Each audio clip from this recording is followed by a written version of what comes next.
All right. We are still on those two lines. The line begins with word bichlal. About 10 lines from the top of Tes. And at the end of this line.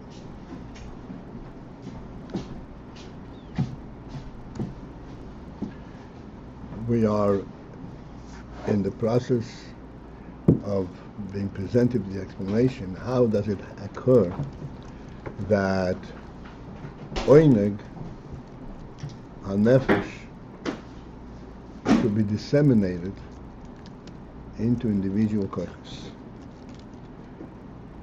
where in fact there is no similarity, no proximity between koiches, between the individual koiches and oineg hanefesh. It doesn't even recognize the oineg, the nefesh itself doesn't even recognize the presence of the koiches.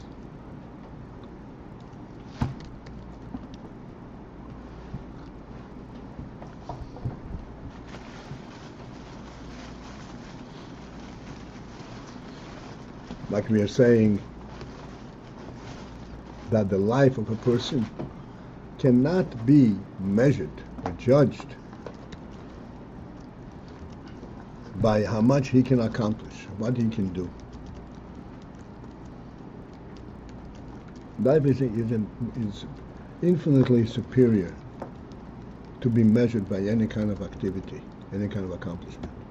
Like we say, if a person, as long as he's alive, even if he's totally, Rahman said, incapable of doing anything, he is, in terms of being alive, he's fully alive.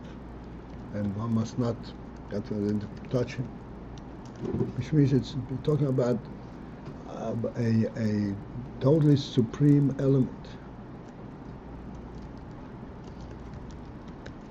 To give us a little bit of a handle on the concept of a supreme element present in the world, we have to always resort to and to remind ourselves a very simple principle, and that the world, as worldly as it is actually a godly creation. And there is a godly element in the world, and particular in the human being. Even though human life in the world is really finite, he lives a certain number of years and then he goes away. But this element that he lives, these years that he lives, the life element, even in during those number of years, is not measurable in worldly terms.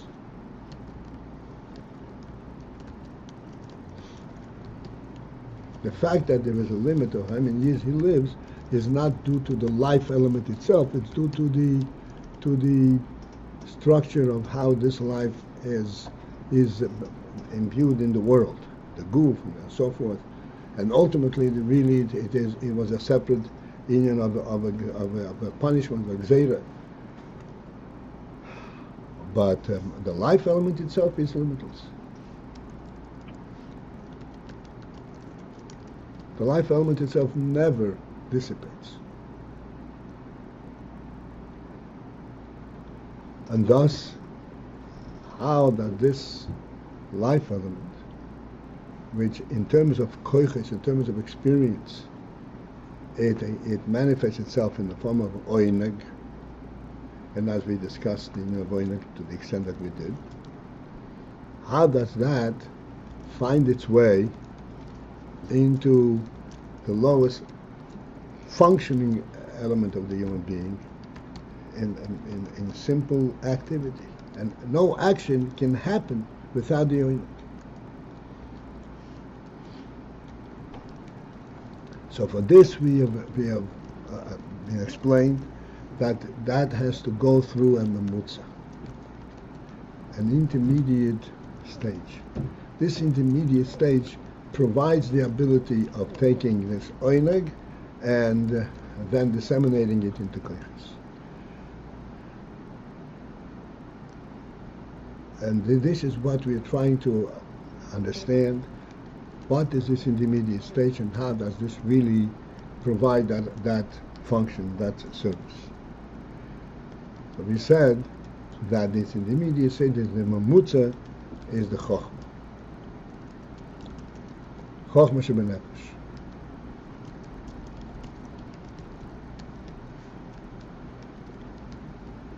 Now, chokhmah, we speak about chokhmah all the time. Chokhmah is really one of the koiches that we are, so to speak, familiar with. It's a functional element. And yet, while it is a functional element, therefore it is one of the koiches. And therefore one would say that that itself is a miracle. How does oineg, hanefesh, manifest itself, imbue itself in chokhmah? The same question as we have about all other koiches. So we're pointing out, no, there is a distinct status, a distinct quality in chokhmah that enables that. That initial connect.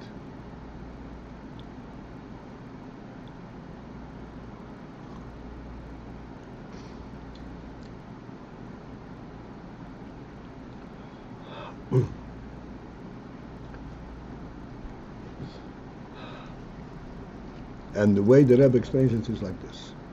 And we will now try, after several tries, go through the Sinyan straight down.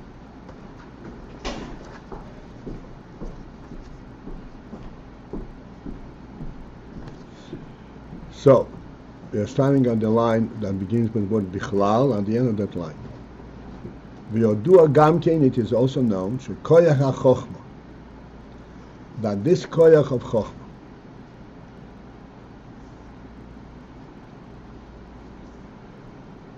shehu reishis ha-koyches ha-gluyim, which is the beginning, the very tip of the koyches ha-gluyim. Koyches ha-gluyim means functioning, definitive koyches.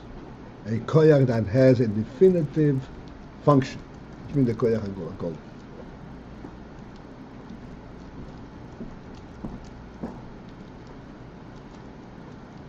Now, to get a handle on this,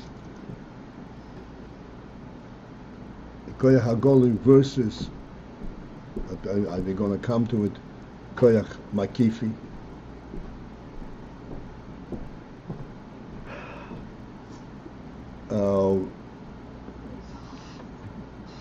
A human being is capable of numerous, untold number of different actions, limitless almost. Perhaps not almost, limitless. And while it is true that every action is attributable to one limb, to one koyach or another,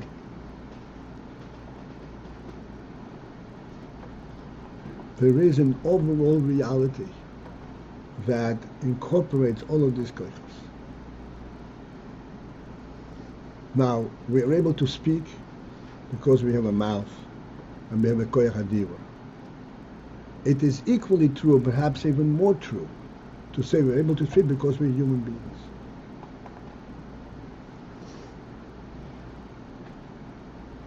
And the same goes for every other action. For the same manner, we're able to walk, we're able to bang in a nail. It's all the same reality. We're able to do everything because we have a specific koyach and because of who we are as a whole.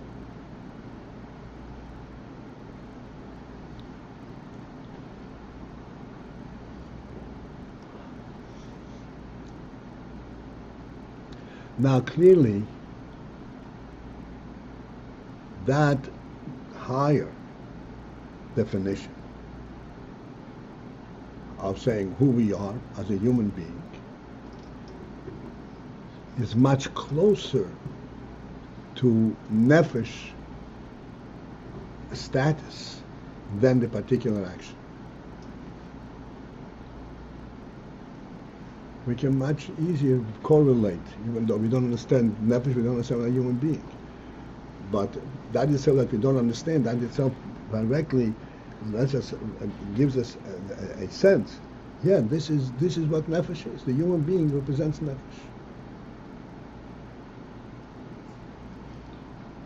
The difference between a human being and lahavla, an animal, is in his nefesh, not in his ability to do one thing or another. The ability to do various things is a derivative.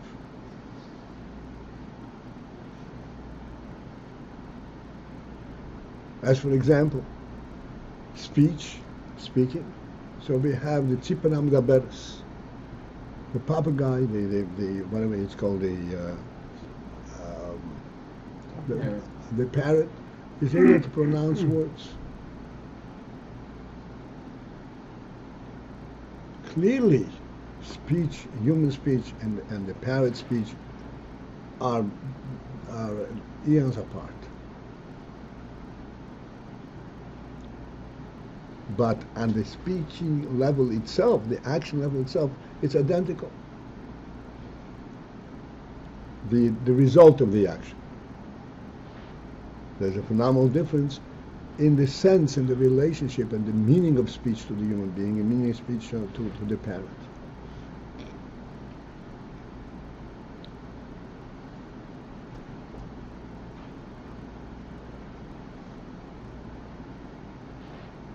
So that when we speak about the human being as such,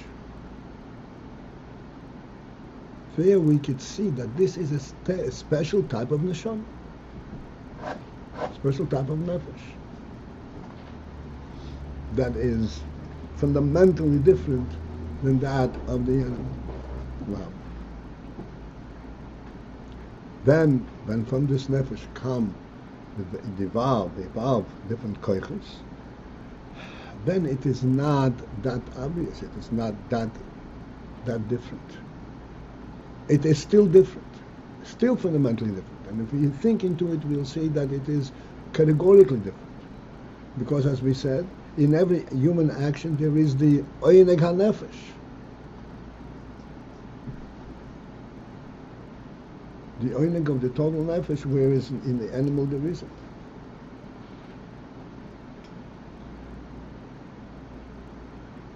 Still, it is easier for us to perceive that the human being has a nefesh than to perceive that there is a nefesh in a specific action of a person. In order that the nefesh should therefore go in a specific action, we need to understand a certain staged process. This is called the mamutzi.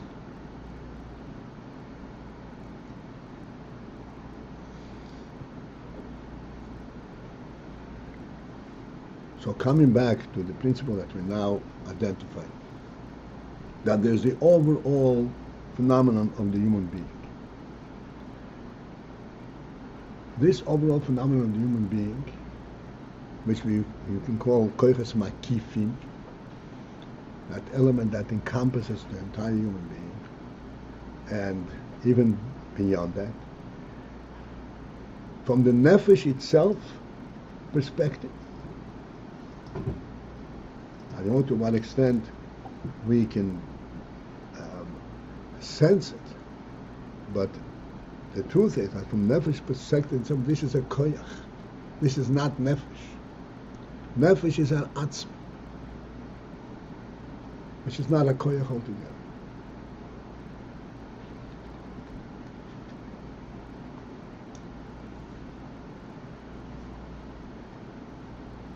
I don't want to go into this topic, but just suffice it to say That's this sentence. The reason that the nefesh has all of the koiches and has the koiches makifi, the reason that this is a nefesh ha'odom, that puts a human being in a category by himself, is because of the atzmi element of the nefesh.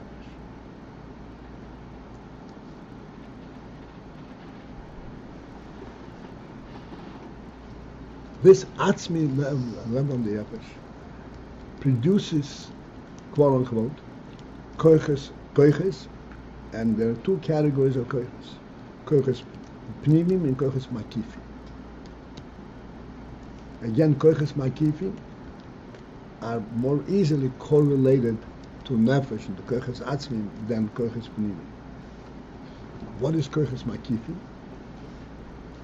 This is what we said before. The overall human quality.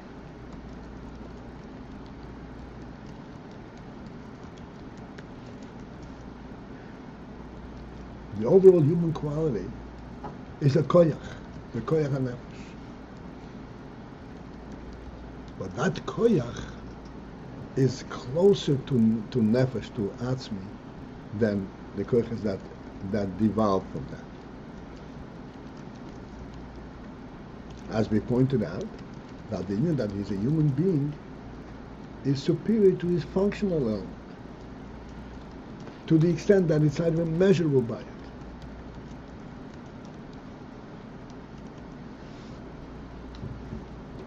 And we cannot say that a human being is a human being because he's able to do such and such. He is able to do such and such because he's a human being, but not the other way around. He doesn't consist of these qualities. He's much superior to.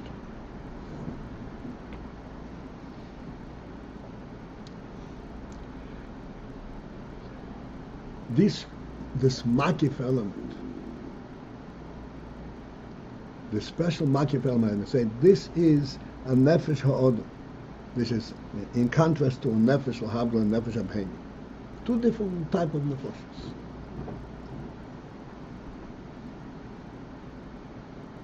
That this is a nefesh ha'odom, this is called a koyach makif.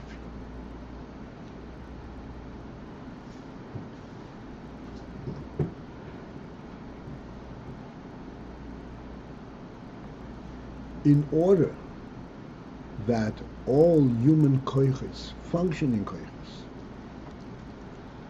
should devolve, should be disseminated, should be manifest, come forth from the nefesh, there has to be the first stage that the human element per se is revealed from the nefesh.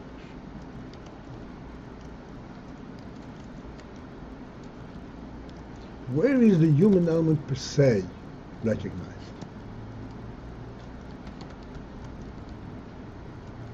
It has to be at the level where it is recognized as in a koyach, in order to be able to be disseminated and identified in terms of functioning koyachas.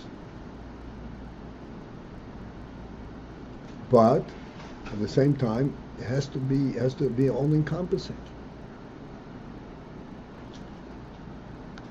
This is what koyach hachochma is.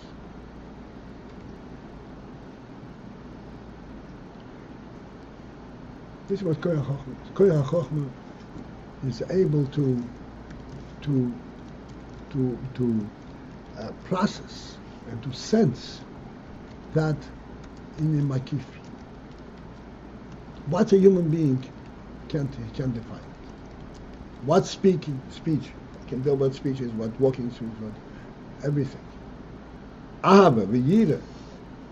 What's a human being that defies the definition?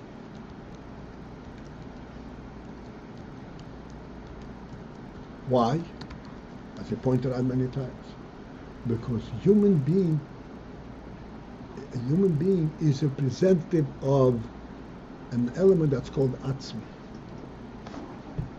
Not a function. Makifi has a function. He is able to do all kinds of different things. He has an atzmi quality. This for real.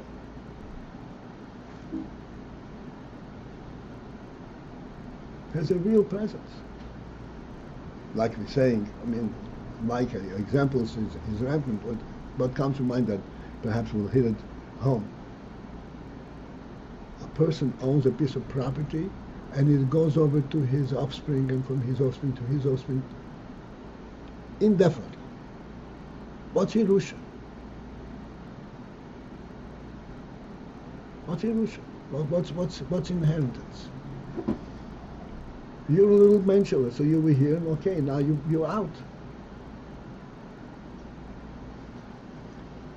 The Torah says that Yerusha is a fundamental truth, which means that you really own the piece of the world, and you can never lose it. It's yours.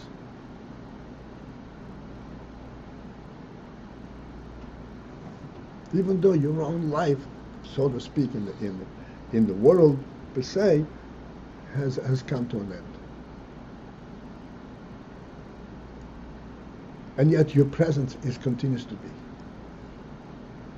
It's a phenomenal thing.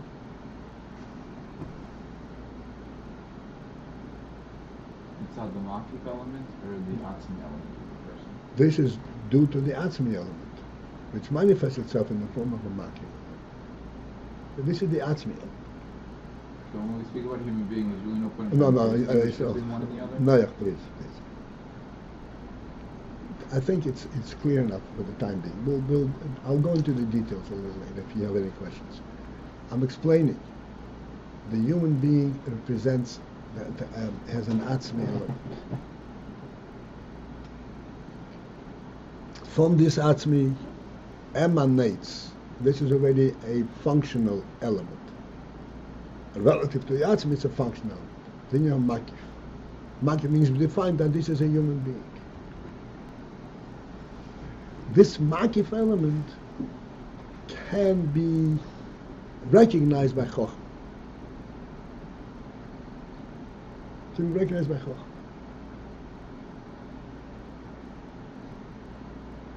Chochmah is literally a koyach, a functioning koyach. So that's the transition there, that it can be recognized by this functioning. Yeah, Chochmah is mamash a koyach, a specific koyach that rests, that lives in a specific part of the human being, in the brain and in the brain itself in a certain spot. The fact that he's a human being, as we said before, that is the whole entity. Like we said before, he walks because he's a human being. He talks. Everything is because he's a human being. That's all encompassing. All the koiches, all of his abilities, functioning abilities of a human being, they are processed through the chokhmah.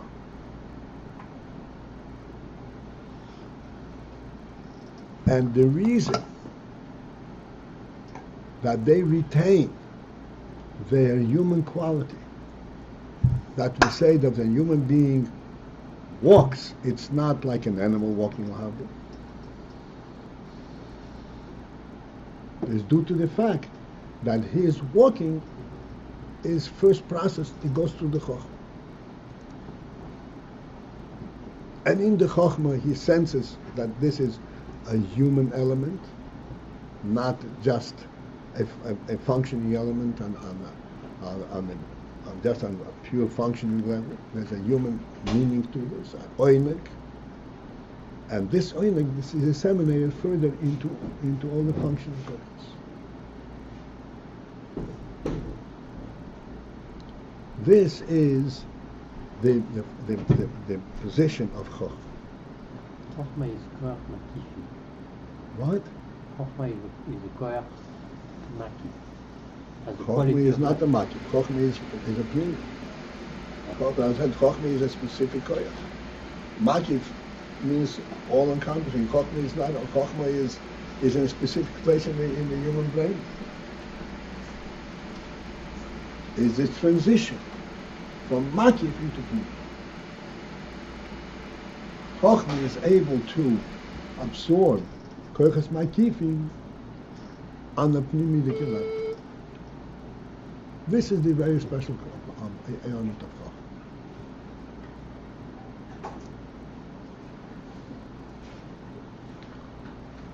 Okay, I hope we have 5 minutes. I want to just finish for the first step. What is the special in Chochmah? It is a koyach hakol other koyachs.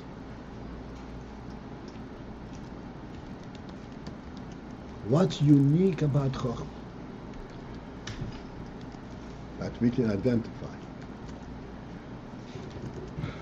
that provides it, that puts it in that very special position, that it can be actually be a receptacle for koyches makifi.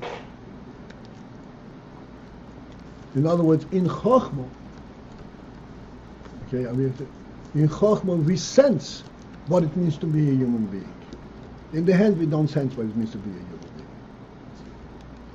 In the eye we don't sense what it means to be a human being. In Chochmah we sense what it means to be a human being. But human being is a makif the kingdom. And the Chochmah senses it. How is it? And Chochmah is, again, it's a functioning koyach. To the extent that it provides for its observation, for its experience, to be fed into Bina. It is really a functioning and experiential koyach. Do we sense a question here?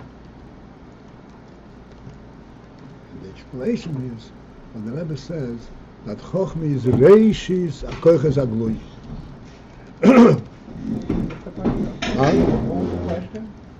What was the question?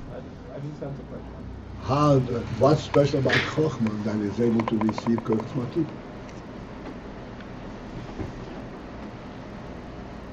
The answer is because Chochmah, he says, Shehi Reishis HaKoyches HaGlui. It is the beginning of Koyches HaGlui. What is the significance of that? That it is Reishis HaKoyches HaGlui.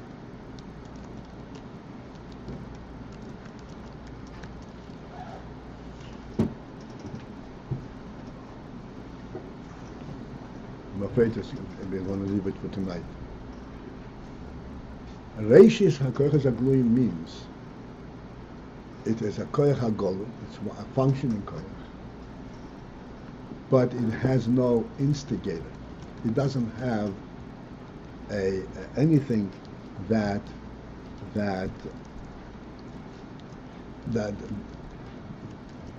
instigates its presence. It begins somehow on its own. Just motivations. All other koyches, for example, Bina. What is the structure of Bina? The structure of Bina is a structure. One rung on top of the other.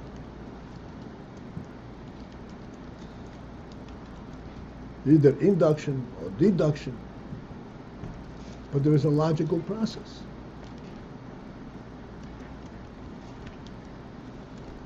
In Chochmah there is not a logical process. It is the Reishis HaKoyches HaGlui. It begins on its own.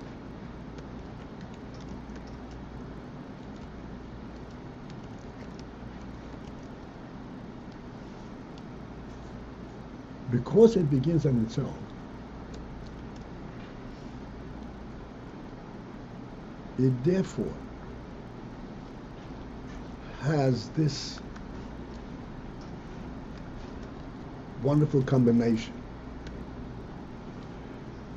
Beginning on its own means that it has an infinity quality. It's just a reality, it's there. How did you get here? I don't know, I'm here.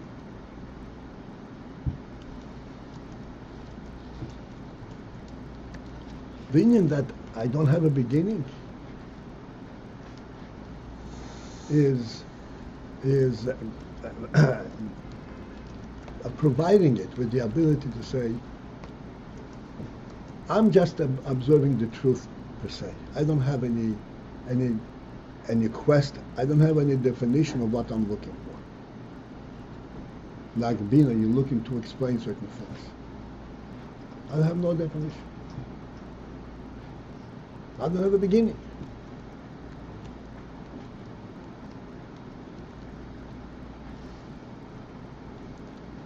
At the same time, it is Reishis HaKoiches HaGluyim,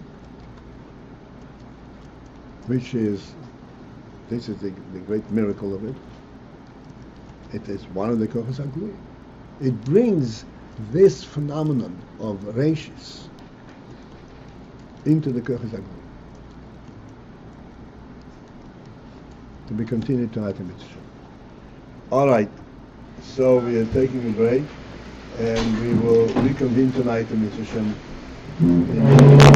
around 8:30. Be well, have a good day.